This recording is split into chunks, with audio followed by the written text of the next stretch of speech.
आम्हाला असं म्हणत आज लाडक्या बाप्पाला निरोप दिला जाणार आहे। यंदाच्या गणेश उत्सवाची आज सांगता होतीये, तर दिवसभर देशभरात गणपतीच्या निरोपाचा सोहळा रंगेल। तर लालबागच्या राजाला देखील आज निरोप दिला जाणार आहे। लालबागच्या राजाची मिरवणूक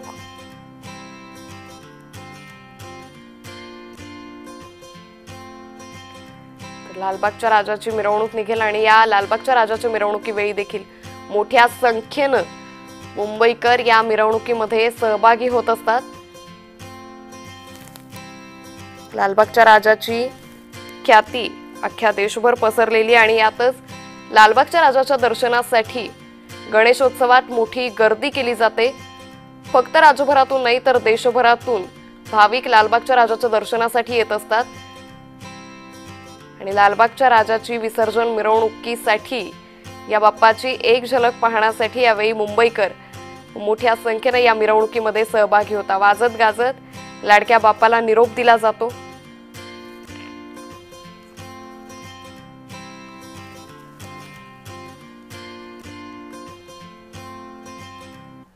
गृहराज्यमंत्री योगेश कदम यांनी मुंबईत गिरगाव चौपाटी इथल्या गणेश विसर्जन स्थळाची पाहणी केली।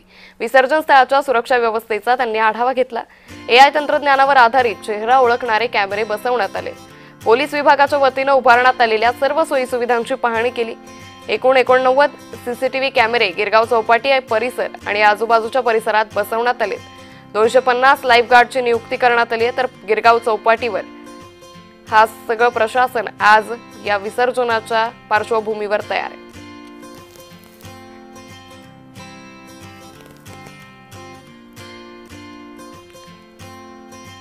तर एकीकडे गृहराज्यमंत्री योगेश कदम यांनी गिरगाव चौपाटीवर या सगळ्या विसर्जनाच्या पार्श्वभूमीवर पाहणी केली, तर दुसरीकडे दृश्य आपण पाहतोय लालबागच्या राजाची। आज लालबागच्या राजाला निरोप दिला जाईल, वाजत गाजत बाप्पाला निरोप दिला जाईल।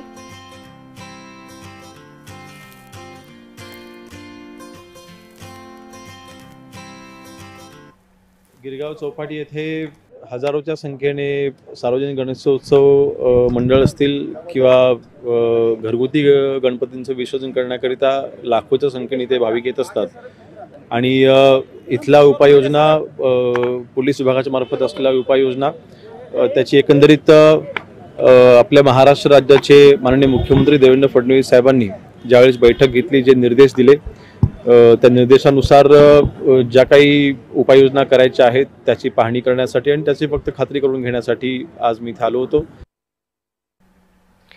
तर या संदर्भात आढावा घेतला आमच्या प्रतिनिधी ज्योत्स्ना गंगणे यांनी।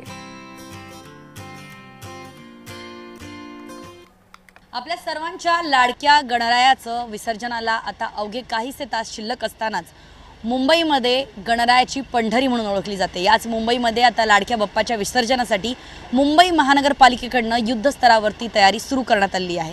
आपण सध्या आलो तर मुंबईच्या गिरगाव चौपाटी या भागात, जिथे तुम्ही पाहू शकता की मुंबईच्या गिरगाव चौपाटीमध्ये सर्वाधिक मोठे आणि सर्वात जास्त सार्वजनिक गणेश जे आहेत त्यांचं विसर्जन केले जातं। त्याचबरोबर घरगुती गणपतींचं सुद्धा मोठ्या संख्येनं जे आहेत ते याच गिरगाव चौपाटीवरती विसर्जन केलं जातं। त्याचबरोबर संपूर्ण मुंबईमध्ये 90 पेक्षा जास्त नैसर्गिक स्थळं आणि 300 पेक्षा जास्त जी आहेत ती कृत्रिम तलावं जी आहेत ती उभारण्यात आलेली आहे। त्यामुळे कुठेतरी पर्यावरणपूरकच हे गणरायाचं विसर्जन होण्याकडे जे आहे ते सामान्य नागरिकांनी लक्ष द्यावे आणि त्याचबरोबर मुंबई महानगरपालिकेचा सुद्धा तसाच दृष्टीने प्रयत्न चालू ठेवण्यात आलेला आहे। राज्याचे गृहराज्यमंत्री योगेश कदम यांनी थोड्याच वेळापूर्वी गिरगाव चौपाटी या ठिकाणी येऊन संपूर्ण या गिरगाव चौपाटीच्या विसर्जनाच्या तयारीचा आढावा घेतला आणि त्यामुळे आता आपण बघतोय की विसर्जनाची तयारी जी आहे ती मुंबई महानगरपालिका आणि मुंबई पोलिसांकडून युद्धस्तरावरती करण्यात येत आहे।